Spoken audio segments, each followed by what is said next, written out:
Okay,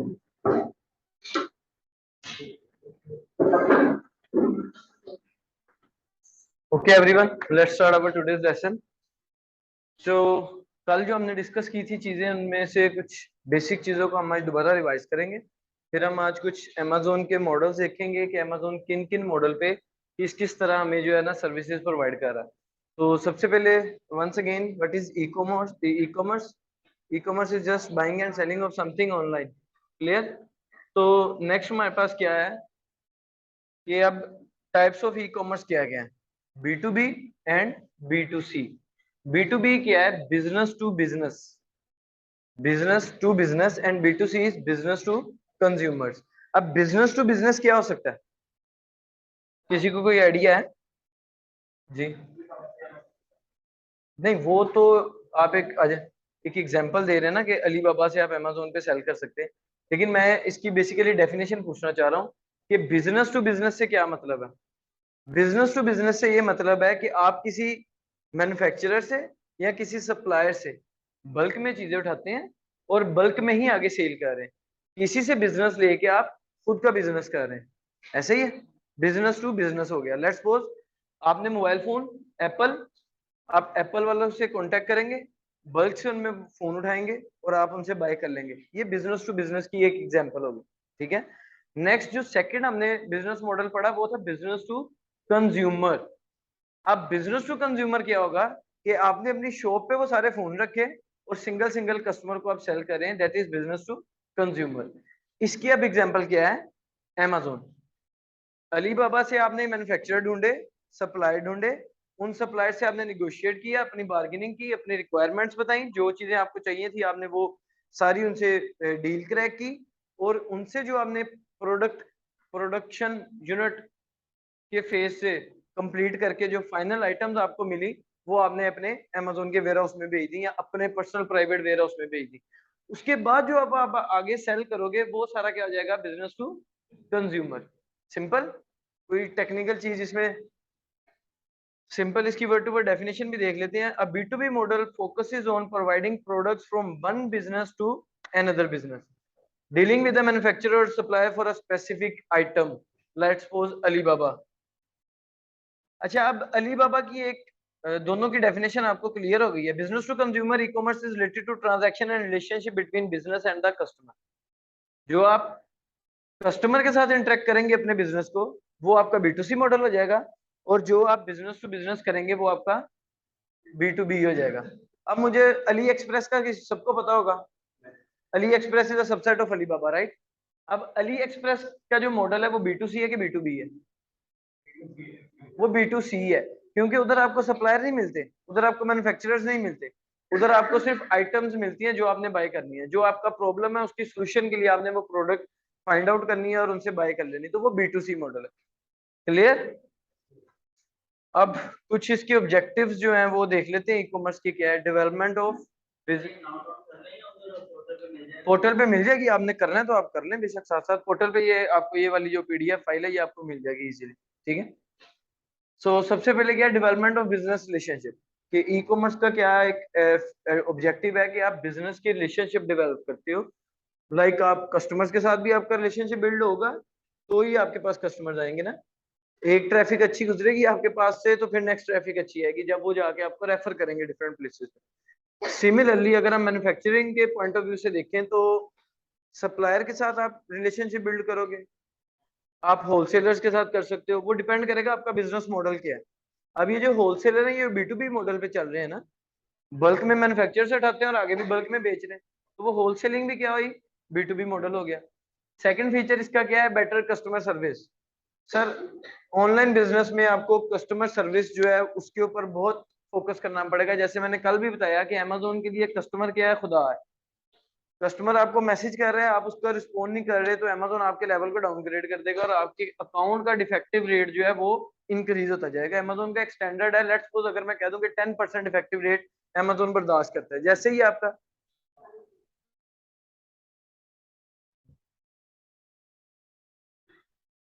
Faisal.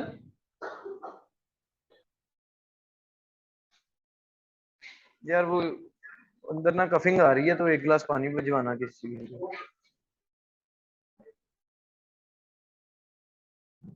अच्छा, तो defective rate अगर आपका लेट्स सपोज है 10% और आपके अकाउंट का डिफेक्टिव रेट चला गया 11% पे, तो साथ ही आपको वार्निंग इशू हो जाएगी अमेजोन की साइड से।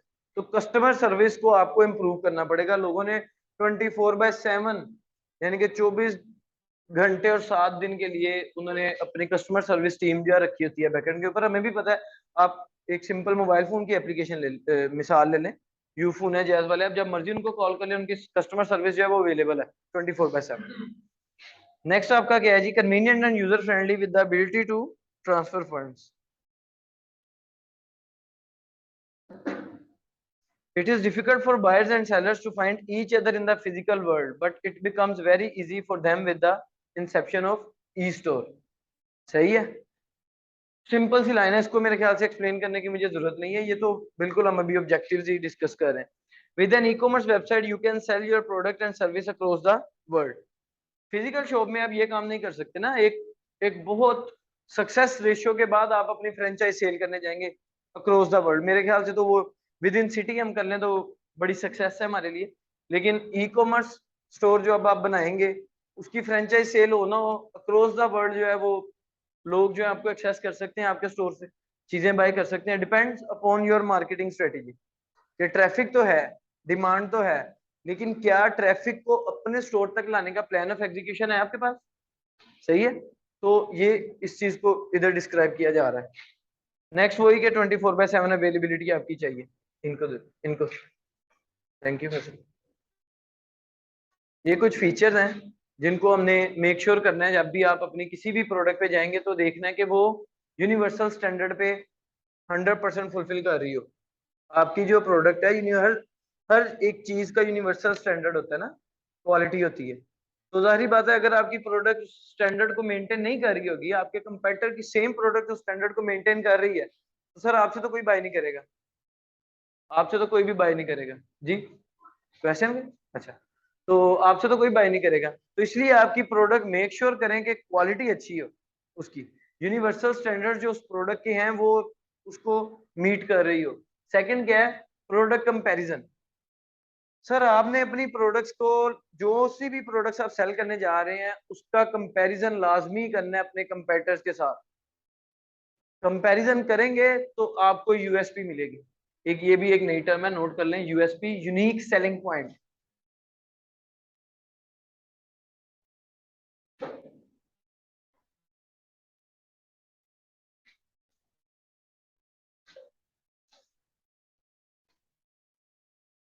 यूनिक सेलिंग पॉइंट, अब यूनिक सेलिंग पॉइंट क्या है? यूनिक सेलिंग पॉइंट से मतलब ये है कि देखें, दुनिया में प्रोडक्ट कोई भी ऐसी नहीं है जो आप कह दें कि ये कोई और नहीं बेच रहा, ऐसे ही है। जितनी भी प्रोडक्ट्स हैं कोई ना कोई सेल कर रहा है। तो सर आपकी प्रोडक्ट में ऐसा कुछ यूनिक होना चाहिए, यूनिक सेलिंग पॉइंट होना चाहिए कि आप उसकी बिहाफ के ऊपर आप अपनी प्रोडक्ट सेल कर सको। ये यूएसपी है, यूनिक सेलिंग पॉइंट, कि आपकी प्रोडक्ट का कोई यूनिक पॉइंट होना चाहिए। अब वो यूनिक पॉइंट क्या हो सकता है? जब आप अपनी प्रोडक्ट का कंपैरिजन करेंगे, आप कंपेयर करेंगे, आपको दूसरों की प्रोडक्ट में अगर कोई खामी नजर आ रही है, आप अपनी प्रोडक्ट की प्रोडक्शन में उसको इंप्रूव करवा सकते हैं। आप अपने सप्लायर से निगोशिएट कर सकते हो कि भाई ये प्रोडक्ट देखो, इसके बारे में ये नेगेटिव रिव्यू मिला है मेरे कंपेटर को। अब ये नेगेटिव रिव्यू मिलने की रीजन ये है, भाई मुझे इस प्रोडक्ट में ये नहीं चाहिए, मुझे इस प्रोडक्ट में ये खामी नहीं चाहिए, मुझे ये खत्म चाहिए। और अगर आपको सप्लायर आपका 100% श्योरिटी दे देगा कि ये खामी जो है आपकी प्रोडक्ट में नहीं होगी, तो सर वो आपका यूएसपी हो जाएगा। एक दूसरी एग्जांपल यूएसपी की क्या होगी कि कुछ इंप्रूवमेंट हो जाए। Improvement, let's suppose mobile phone की एग्जांपल देता हूँ, पहले कीपैड से अब टच स्क्रीन आ गई, इंप्रूवमेंट होगी ना। तो सबसे पहले जो टच स्क्रीन लाया उसके लिए वो यूएसपी थी, यूनिक सेलिंग पॉइंट था उस टाइम का। अब तो खैर नहीं है। तो इस तरह आप उसमें कुछ इंप्रूवमेंट भी कर सकते हैं। वो रोप स्किपिंग गेम है, ठीक है, उसकी यूएसपी क्या क्या हो सकती है आप सोच सकते हैं अभी बैठे कोई भी। मैं सिंपल रोप स्किपिंग की बात कर रहा हूँ ना, जो हमारे आम घरों में भी पड़ी है, रोप स्किपिंग। तो उसको अगर सेल करना है अमेजोन पे आपने, या अपने लोकल स्टोर पे कहीं भी करना है, तो उसकी यूएसपी क्या बना सकते हैं आप? किसी को कोई आइडिया है? अब डिजिटल आ गई है, यूएसपी हो गई। डिजिटल को आप इंप्रूव कर सकते हैं। डिजिटल में क्या क्या फीचर्स वो बता रहा है? बता दिया। इसके अलावा आप कुछ इसमें इंप्रूवमेंट कर सकते हैं जिससे कस्टमर को जो है बेनिफिट नजर आए। सर उसको बेनिफिट नजर आएगा तो वो बाय करेगा ना, वरना मैंने आपको बताया था कि अमेजोन ओल्ड लिस्टिंग को बहुत ज्यादा एडवांटेज देता है। अब एक बंदा 4 साल से बैठा है रोप स्किपिंग बेच रहा है, वो डिजिटल बेच रहा है, आप न्यू आए हैं, आप भी सेम वही प्रोडक्ट बेच रहे हैं, तो वो सर आपसे क्यों ले? वो तो पुराने वाले के पास जाएगा जिसके पास सोशल प्रूफ भी होगा, जिसकी ऑलरेडी सेल भी अच्छी है, उसके पास रिव्यूज हैं पॉजिटिव, लोग उसको पढ़ते हैं, लोग कन्विंस हो जाते हैं, उससे बाय कर लेते हैं। तो ये चीजें हमने मेक श्योर करनी है जब भी आपने सेल करना है। अब रोप स्किपिंग को इम्प्रूव कैसे कर सकते हैं सर, ये आपको कंपैरिजन बताएगा। जब आप डिफरेंट कंपेटिटर्स को कंपेयर करेंगे, उन डिफरेंट प्रोडक्ट्स की कंपैरिजन को राइट डाउन करेंगे, उन राइट डाउन के ऊपर आप अपनी रिसर्च करेंगे। आप सबको अपनी गूगल रिसर्च के ऊपर भी एफर्ट्स करनी है, उस स्किल को भी इंप्रूव करना है। आप जब गूगल के ऊपर डिफरेंट आर्टिकल्स पढ़ेंगे उस प्रोडक्ट से रिलेटेड और लोगों के रिव्यूज पढ़ेंगे, आपको ऑटोमेटिकली आइडिया मिल जाएगा कि लोग इसके बारे में कहाँ पे रो रहे हैं। यार मैं डिजिटल तो मिल गई, अगर इस डिजिटल के साथ वो हार्ट बीट की भी, एक मिसाल दे रहा हूँ ना, कि वो हार्ट बीट रेशियो भी बता रहा था या हार्ट बीट रेट बता रहा था, ठीक है, या वो बीपी ब्लड प्रेशर भी बता रहा था कितना, तो मुझे इसका बड़ा फायदा था। यार मैं बीपी का मरीज हूँ, मैं रोप स्किपिंग करता हूँ तो मेरा बीपी हाई हो जाता है, तो चलो उससे मुझे ये पता चल जाएगा कि इस लेवल पे मेरा बीपी चला गया, मैं उसको स्टॉप कर दूं। एक वैसे ही बैठे बैठे मैंने मिसाल बनाई है, ठीक है। तो इस तरह आपको पता चलेगा रिसर्च करके, सही है। इसको कहते हैं सोशल लिसनिंग। सोशल लिसनिंग कहते हैं ये, जब हम प्रोडक्ट हंटिंग वाले फेज में आएंगे उस पे इस पे डिटेल में बात करेंगे। नेक्स्ट क्या है जी, आपकी प्रोडक्ट की क्विक एक्सेस होनी चाहिए आपके पास फीचर्स में, और सोशल प्रूफ। सोशल प्रूफ तो बहुत जरूरी है। रिव्यूज, जैसे कल भी हमने वो एक लूप देखी थी, traffic sale review, traffic sale review, sir reviews बड़े जरूरी। नेक्स्ट 24/7 वो दोबारा रिपीट हो गया, एडवांस पेमेंट ऑप्शन होना चाहिए आपके स्टोर में। ई कॉमर्स का काम उधार पे तो चलना नहीं, ना कैश ऑन डिलीवरी पे आप लोगों ने करना है, वरना पाकिस्तानी खत्म, ठीक है। तो जी जी बिल्कुल, अमेजोन कैश ऑन डिलीवरी करता है। अमेजोन, मैं साथ में लोकल स्टोर की भी आपको मिसाल दे रहा हूँ ना, कि आपके स्टोर पे होना चाहिए। अमेजोन पे तो फीचर्स अवेलेबल है, अमेजोन लेते ही एडवांस पेमेंट है बस, अमेजोन लेते ही एडवांस पेमेंट है। कैश ऑन डिलीवरी बड़ा, वो बहुत कम चांसेस में होता है, क्योंकि लोगों को पता है कि एडवांस पेमेंट कर देंगे, प्रोडक्ट नहीं भी पसंद आएगी ना, 1 माह बाद यूज करके भी रिटर्न करेंगे, अमेजोन ने हमें पैसे दे देंगे, तो इसलिए उधर लोगों को टेंशन नहीं होती एडवांस पेमेंट करने में।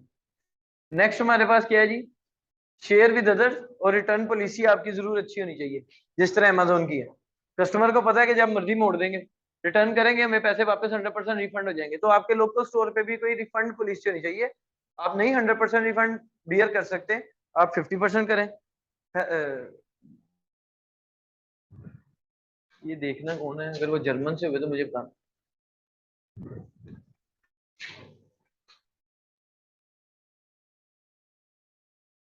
अब ये different channels of e commerce आ गए, इसमें हम देखेंगे मार्केटिंग के थोड़े से चैनल्स। सबसे पहले जी डायरेक्ट ट्रैफिक। एक डायरेक्ट ट्रैफिक आपके स्टोर की कैसे हो सकती है, अभी थोड़ा सा अमेजोन को माइंड से निकाल लें और अपने लोकल स्टोर का सोचें ना। आपने एक वेबसाइट बनाई है, आपने उस वेबसाइट पे डायरेक्ट ऑर्गेनिक ट्रैफिक लेके आनी। ऑर्गेनिक ट्रैफिक का मतलब कि वो पेड नहीं होगी, पेड ट्रैफिक तो वो होगी ना जिसके लिए हम एडवर्टीजमेंट करेंगे डिफरेंट चैनल्स के ऊपर, सही है। तो ये सबसे पहले डायरेक्ट ट्रैफिक, ऑर्गेनिक ट्रैफिक का सोर्स क्या है आपके पास, वो है एसईओ। एसईओ के टर्म से वाकिफ है आप सब? जी, सर्च इंजन ऑप्टिमाइजेशन। इसको मैं बेसिक थोड़ा सा इसका कंसेप्ट देता हूँ, हमारी ये फील्ड तो नहीं है। गूगल के ऊपर रैंकिंग करनी है आपकी वेबसाइट की। आप गूगल के ऊपर कोई भी कीवर्ड लिखते हैं तो उससे रिलेटेड वेबसाइट्स आती है, first link, second link, third link. बात वही है जो मैंने कल अमेजोन की बताई कि जितना ऊपर आप होंगे, जितना रैंक होंगे, उतने ज्यादा ट्रैफिक आपके पास आएगी। तो वेबसाइट के सिनेरियो में भी यही सीन है। लोग क्या करते हैं, एसईओ करते हैं, सर्च इंजन ऑप्टिमाइजेशन, के वो अपनी सर्चेस को ऑप्टिमाइज कर रहे होते हैं डिफरेंट कीवर्ड्स के ऊपर। मसलन मैं अपनी ई कॉमर्स एजेंसी को गूगल पे फर्स्ट लिंक पे दिखाना चाहता हूँ एक स्पेसिफिक कीवर्ड पे, कि top rated e commerce agency in Pakistan. ये एक लॉन्ग टेल कीवर्ड है जिसमें 4 से 5 वर्ड्स हैं। मैं चाहता हूँ जब भी कोई गूगल पे टाइप करे ना, तो मेरी वेबसाइट पहले नंबर पे आए सर्च रिजल्ट्स में। तो मैं इस कीवर्ड के ऊपर किसी एसईओ वाले को हायर करवा के उसकी रैंकिंग करवाऊंगा, सही है। इसको हम कहते हैं डायरेक्ट ट्रैफिक, जो डायरेक्ट आपके स्टोर पे आएगी। अमेजोन की डायरेक्ट ट्रैफिक है, लेकिन उसके लिए भी हमें रैंकिंग तो करनी पड़ेगी। एसईओ, अमेज़न एसईओ करनी पड़ेगी, जिसके लिए मैंने कल आपको थोड़ा सा बेसिक नॉलेज दिया था कि हम कीवर्ड रिसर्च करेंगे, जो कीवर्ड्स हमारे रैंकिंग में हमें काम आएंगे उन कीवर्ड्स को यूज करके हम अपनी लिस्टिंग लिखेंगे, जिसमें हम टाइटल लिखेंगे, सेल्स राइटिंग करेंगे, सॉरी कॉपी राइटिंग करेंगे। इसको कॉपी राइटिंग भी कहते हैं, कंटेंट राइटिंग भी कहते हैं और कॉपी राइटिंग भी कहते हैं। हम कॉपी राइटिंग करेंगे जिसमें हम टाइटल में वो कीवर्ड यूज करेंगे, बुलेट्स में, अपनी डिस्क्रिप्शन में, ईबीसी में, और बैकएंड। अमेज़न आपको बैकएंड पे भी कीवर्ड्स की ऑप्शन देता है, उसमें भी हम एंटर करेंगे, फिर हमारी एसईओ जो है वो उस लिस्टिंग की इंप्रूव होगी। क्लियर? यहाँ तक कोई इश्यू तो नहीं? कुछ ज्यादा एडवांस तो नहीं हो रहा? मुझे साथ बता देना ताकि मैं थोड़ा सा फिर बेसिक की तरफ आ जाऊं, लेकिन ये चीजें साथ साथ अब करनी तो है ना। तो ये जब हम कीवर्ड्स अपनी लिस्टिंग में यूज करेंगे, अभी मैं अमेज़न के पॉइंट ऑफ व्यू से बता रहा हूँ, लोकल स्टोर के लिए। लोकल स्टोर में सिर्फ एसईओ होगी या पेड ट्रैफिक, फेसबुक एड्स चला लो, टिकटॉक एड्स चला लो, पिंटरेस्ट चला लो, यूट्यूब एड्स चला लो, गूगल एड्स चला लो, वो सारी पेड ट्रैफिक आपकी लोकल स्टोर के लिए होगी। यही पेड ट्रैफिक को आप यूज कर सकते हो अपने अमेज़न स्टोर के लिए। सही है? फेसबुक पे ऐड चलाओगे आप लोग, और उस ऐड का जो लिंक दोगे कि कस्टमर लैंड किधर करे, लैंडिंग पेज मांगता है फेसबुक ऐड, कोई भी ऐड प्लेटफॉर्म है, तो वो लैंडिंग पेज आप अपना अमेज़न की लिस्टिंग का लिंक दे दोगे, लोकल स्टोर है तो उसका दे दोगे, तो ये चीजें पेड ट्रैफिक में आ जाएंगी। वो एक दूसरा ट्रैफिक चैनल हो गया। तीसरा क्या जी? Market places. Amazon, eBay, Walmart, Daraz, Best Buy sector, different market places हैं, इनकी अपनी ट्रैफिक तो ऑब्वियसली वहां पे होगी। जो लोग पसंद ही ये करते हैं कि हमने अमेज़न से ही खरीदना है, तो वो अमेज़न की ट्रैफिक है। उसको अपनी लिस्टिंग पे लाने के लिए आपको विद इन अमेज़न रैंकिंग करनी पड़ेगी, जिसको हम लॉन्च एंड रैंक, और एक सबसे क्रूशियल और इंपॉर्टेंट फेज है हमारी बिजनेस का। नेक्स्ट सोशल मीडिया मार्केटिंग आ जाती है, जिसमें Facebook, Instagram, Twitter, different sources हैं। अब ये तो बड़े मेजर से सोर्सेज लिखे हैं। देखिए हमारा इधर काम है आपको एक ट्रैक दिखाना, उस ट्रैक पे चलना आप लोगों का काम है। सर सेल्फ लर्निंग बड़ी जरूरी है जिंदगी में कामयाब होना, सेल्फ लर्निंग बड़ी जरूरी है। गूगल और यूट्यूब से बड़ा उस्ताद कोई नहीं आज की दुनिया में। किसी भी क्यूरी को आप लिखोगे आपको उधर उसका सोल्यूशन मिलेगा, सोल्यूशन नहीं मिलेगा तो आपको एक हाथ या उंगली मिल जाएगी जिसको आप पकड़ के आगे मंजिल तक जा सकते हैं। मसलन अब आप लोग कहते हो कि फेसबुक, इंस्टाग्राम, पिंटरेस्ट, ट्विटर, सारी वाम इन पे लगी हुई है, तो इधर तो कंपटीशन बहुत है। अब वो वाम उस उधर उनकी लिस्टिंग पे जाए या मेरी लिस्टिंग पे, यहाँ पे भी। अब इस सिनेरियो में हम क्या कर सकते हैं? अब हमें वो प्लेटफॉर्म ढूंढने जिनको अवाम का जिनको पता नहीं, उन प्लेटफॉर्म्स का जिनको पता नहीं है, हमने उन प्लेटफॉर्म्स पे जाके एडवर्टीजमेंट कर। समझ रहे मेरी बात को मैं कहना क्या चाह रहा हूँ? ताकि हमें जरा चीप ट्रैफिक मिल जाए ना, क्योंकि अगर हम एक्सपेंसिव ट्रैफिक को अपनी लिस्टिंग पे लाएंगे, 100% कन्वर्जन रेट तो हो नहीं सकता हमारा। कन्वर्जन रेट से मेरा मतलब है 100% सेलिंग नहीं हो सकती, कि अगर 100 लोग हमारी लिस्टिंग पे आए हैं तो 100 लोग नहीं बाय करेंगे। कुछ लोग विंडो शॉपर्स भी तो होते हैं ना, आए, विजिट किया और चले गए, किसी को पसंद नहीं आई। आपकी लिस्टिंग के ऊपर दूसरों की एड चल रही होंगी, उनको उनकी एड पसंद आई, वो उनकी लिस्टिंग पे चले गए। अमेज़न कहता है जी कि मैं आपको 10% कन्वर्जन रेट दूंगा स्टैंडर्ड। अगर आपकी लिस्टिंग अमेज़न की 10% कन्वर्ट हो रही है, आप खुश रहें। 100 में से 10 लोग अगर आपकी प्रोडक्ट बाय कर रहे हैं तो आपकी प्रोडक्ट अच्छी चल रही है। लेकिन अगर आपकी एक्सपेंसिव ट्रैफिक आती है, वो कन्वर्ट नहीं हो रही, तो आपकी जो मार्केटिंग कॉस्ट है सर, वो आपका प्रॉफिट मार्जिन खत्म कर देगी। आपका जब प्रॉफिट मार्जिन खत्म होगा, आप अल्टीमेटली लॉस में जाएंगे। तो इसलिए कोशिश ये करेंगे हम कि हम इन सोर्सेज के अलावा जो सस्ते सोर्सेज हैं उधर से ट्रैफिक जो है ना वो कन्वर्ट करवाएं अपनी लिस्टिंग के ऊपर। हाँ जी, एग्जाम्पल मैं आपको दे देता हूँ इसकी सर। रेडिट, कोरा का नाम सुना होगा आपने? रेडिट और कोरा, चले मैं बताता हूँ, डिस्कशन प्लेटफॉर्म है। ठीक है, डिस्कशन प्लेटफॉर्म है। आपको कोई भी आप क्वेश्चन लिखेंगे उधर जाके ना, तो विद इन 2 डेज 3 डेज उस फील्ड के एक्सपर्ट्स जो उधर बैठे होंगे वो आपको उनके आंसर कर देंगे। ठीक है? अब जाहिर बात है जो क्वेश्चन हम कर रहे हैं वो और भी लोगों के, मिलियंस ऑफ पीपल हो सकते हैं ऐसी दुनिया में जिनके दिमाग में सेम क्वेश्चन आएगा, वो उसका आंसर ढूंढने उधर आएंगे। अब रेडिट और कोरा बड़े प्लेटफॉर्म है, वो फर्स्ट पेज पे, फर्स्ट गूगल के फर्स्ट लिंक आ रहा है, तो वहां की जो ट्रैफिक है आप उनको कन्वर्ट कर सकते हैं। आप रेडिट के ऊपर ऐड चला सकते हैं, आप कोरा के ऊपर ऐड चला सकते हैं, और कुछ